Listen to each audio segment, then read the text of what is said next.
Kirstel with a fascinating guest and follower of mine on Twitter, Bill Perkins. Bill, how are you? Doing great. Glad to be here. I'm excited. I'm excited as well. I followed you for a while, and you have your hands in many pots. You're, an energy trader. You're an author, entrepreneur, founder, executive. Where should we start? Because you're doing so much. This caught my eye. This quote: "The last cowboy." Talking about you and your biography.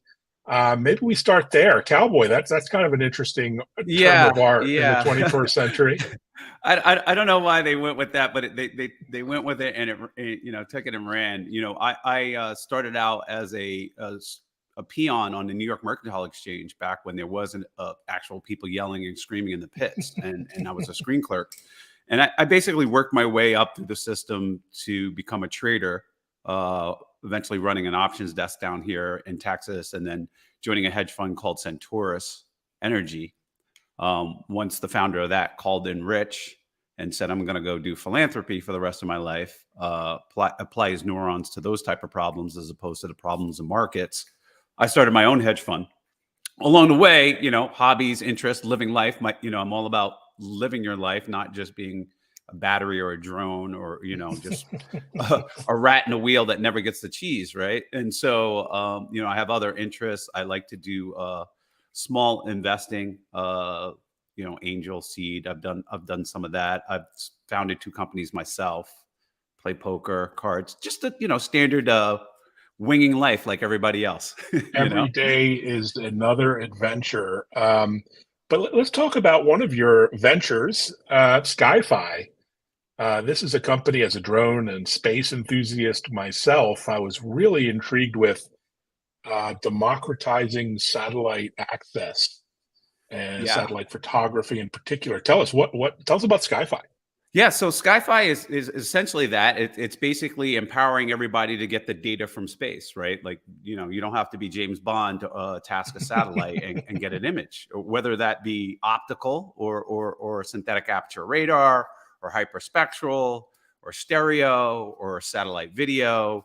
And furthermore, it's a data platform. So that could be aerial flights or even eventually a drone marketplace. You have a drone, somebody needs something taken with a drone, they go on the app and hire you, right?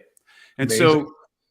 so, this came about because in the hedge fund world, I use satellite imagery to track fracking crews and rigs, Oh, wow. and the process of acquiring satellite imagery was probably one of the most painful things ever.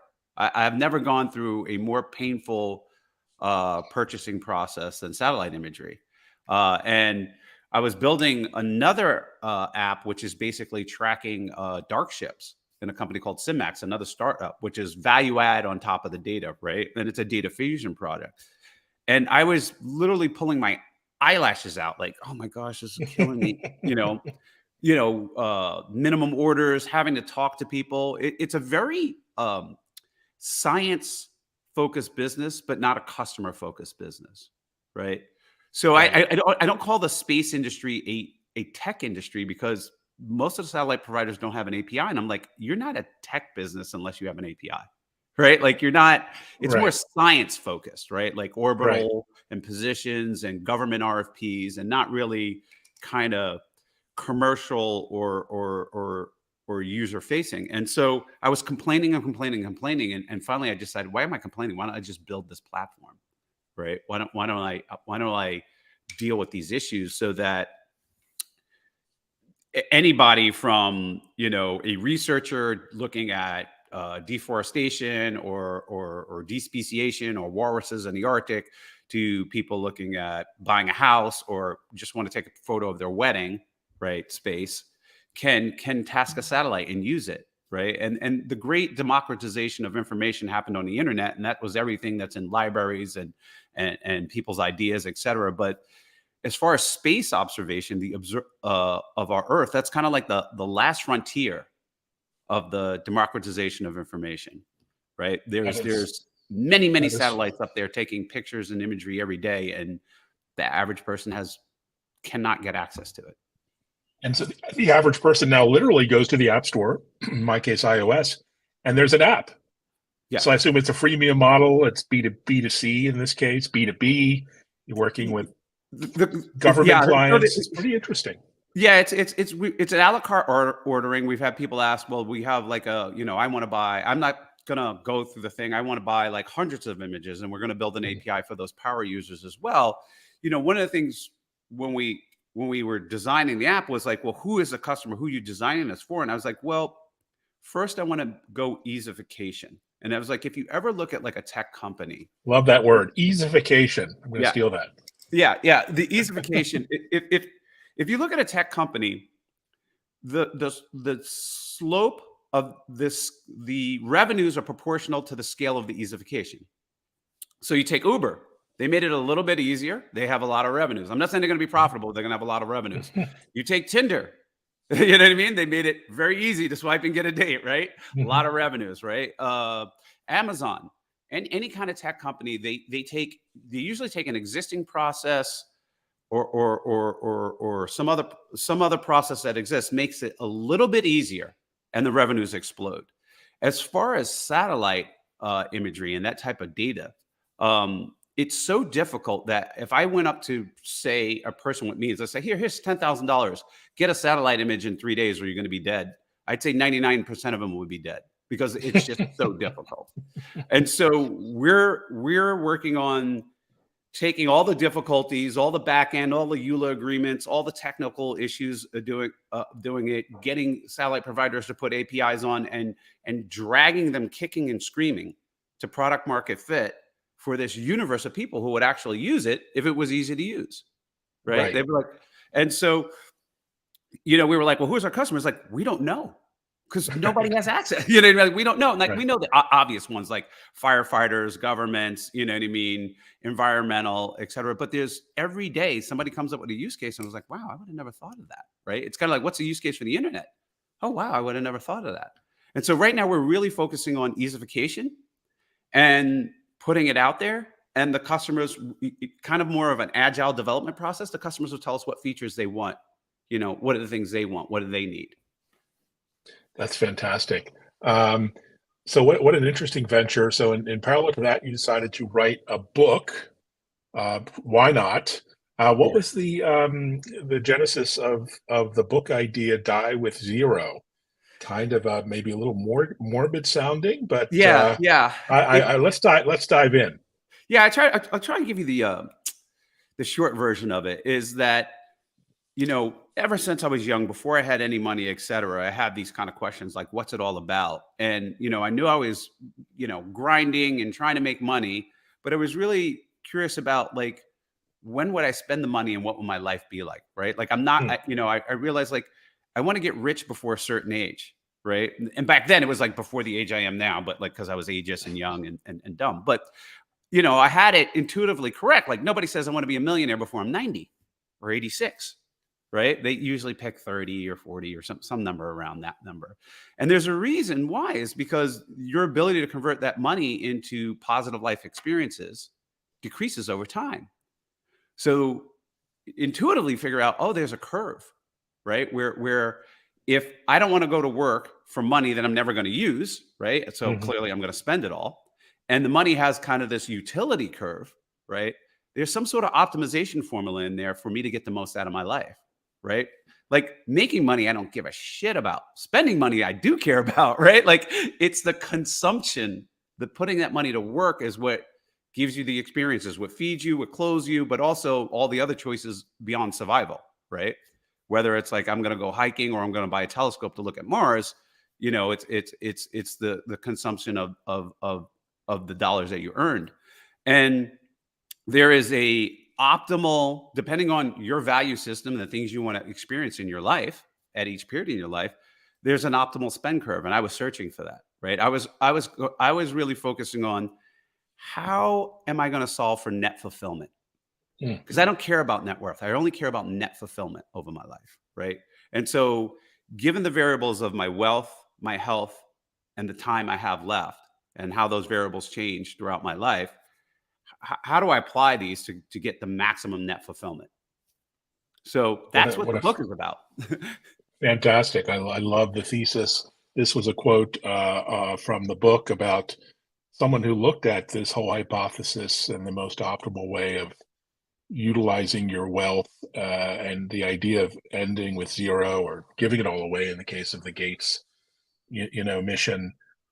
So where are you on your wealth and health and happiness curve? You seem to be right on track. I'm Just really chatting with you. happy. I got to tell you something like not too many people know. I was recently in a helicopter scare, Oh no. and we had an emergency landing, and everything was fine. And afterwards, people were like, "Were you scared?" And I was like, "I was scared for a second, and then I was focused on trying to help the pilot, like Mm, avoid power lines and stuff like that." But after the fact, I was kind of like, "I'm kind of on model. If I died now, I'd be on model. I don't have anything okay. like, oh, everything that is, there are things I want to do in the future that I haven't done, but it's not like, oh, they were supposed to be done now, right? And all the things that I want to do, I was like, I've had a good life, so I'm very happy. I'm living on model. I haven't delayed anything past the point of its usefulness, right? And I've been very fortunate to be conscious about what I want out of each time period of my life, like what I want from my 30s to 35, 35 to 40, 45, to 50, such that there's very little like, oh shit, that I missed that opportunity and it's gone forever. And those dollars that I earned for, going to the club and raving, I didn't use them all and now they're useless. So that's where I'm at. I'm constantly, it's a constant feedback. It's not like you roadmap out your life and it goes perfectly in the things you want today or the things you want tomorrow, because life is discovery, right? You don't know what you want, you discover what you want. There's a lot of discovery in living, but I'm pretty happy. I'm That's ecstatic. wonderful. Love your philosophy, life philosophy, work philosophy. I'm going to send a link to the book to my kids, 17 and 23, who are just, facing these questions Yeah. as we all do. And it's never too late, right? It's never No, too late to no, never. rediscover, reinvent, and find new purpose. As my dad knows, he's 91, just taking it day by day. Yeah. Um, I'm really intrigued by your background, particularly at the current moment in this, world of energy scarcity. Uh, this topic you know a lot about in Yeah. energy as an energy trader. I read an article yesterday that New England might be facing blackouts in the winter, this winter, due to natural gas shortages if we have a colder, harsher than expected winter. And I'm in Boston here, obviously, and I couldn't believe it. I mean, this was a shock. It was a kind of a wake up call. What is going on that we could have Yeah. blackouts in America in 2022 in New England due Um, to natural gas shortages? yeah, that's a function of policy. New England is Oh, great. yeah, that's a That makes me feel better that yeah, I'm it makes you very feel better. You know, you're in probably one of the most gas rich regions in the world, but it is virtually impossible to get new infrastructure and pipelines into New England, wow. such that you actually import LNG in Right. the winter from Russia, which is kind of weird, right? And because of the Jones Act, you import it from Russia instead of getting it from the United States of America and the shorter route up, right? Because there's no U.S. flagged LNG vessels, and so as a matter of policy, uh, So it, it- let's double click on that because I live right on the water and I see the big gas tankers coming in. My first thought is, oh my God, what if that exploded? That would be horrific. They're giant, yeah, freighters filled with these huge gas tanks. And so you're saying those come from Russia or overseas yeah, to Boston? Okay. yeah. Russia, particularly Russia, maybe some other maybe Trinidad. But the bottom line is that you're on a long route because there's the Jones Act forbids any non-U.S. flag vessels transporting from a U.S. port to a U.S. port, and then Okay. of course you have the impossibility of permitting a pipeline to bring more natural gas supplies into the region. And so by design, New England is now, with a cold winter, short gas by design. The good news is we have lots of trees, so Yeah. It's we'll just be cutting down our firewood, literally, yeah. potentially. On the top of that, heat ourselves. you shut down a nuke. I mean, it's kind of, you know, the ESG, this kind of renewable push, et cetera, is kind of, you know, no energy transition even designed well is smooth, right? Okay. It takes, you know, there's a lot of variables moving, right? So it's impossible to make it completely smooth. But New England is not really thought out, right? It's various factions that kind of result into this energy policy is basically scarcity is okay. Well, I'll be coming down That's to just New England. Texas New England. I mean, like in over the Texas, winter. we have plenty of gas, right? Like We have pipelines plenty of gas, but galore. we also parts of the country facing blackouts, brownouts. This sounds like a topic for another day because we could spend 6 hours. We could spend a lot of time on how, you know, people aren't really good at net present value or future value. And so, and they don't, you know, nobody, you know, like they're not energy experts, right? So they kind of just line up ideologically instead of logically, right? And so you wind up with this hodgepodge of rules or actions that result in these precarious situations, particularly with respect to energy. And so that is New England in a nutshell. It is NIMBYism at its best. And it's New England and England and the EU. So it's it's going to be an interesting winter, maybe a pretty cold one. But thank you so much for joining. You're a Renaissance man. You have so many interests, and everyone follow Bill on Twitter and you know, buy Die with Zero. Yeah, thanks for coming. Thanks so much for chatting. Really enjoyed our quick introduction. No, I appreciate it. Anytime. All right. Take care. Bye-bye.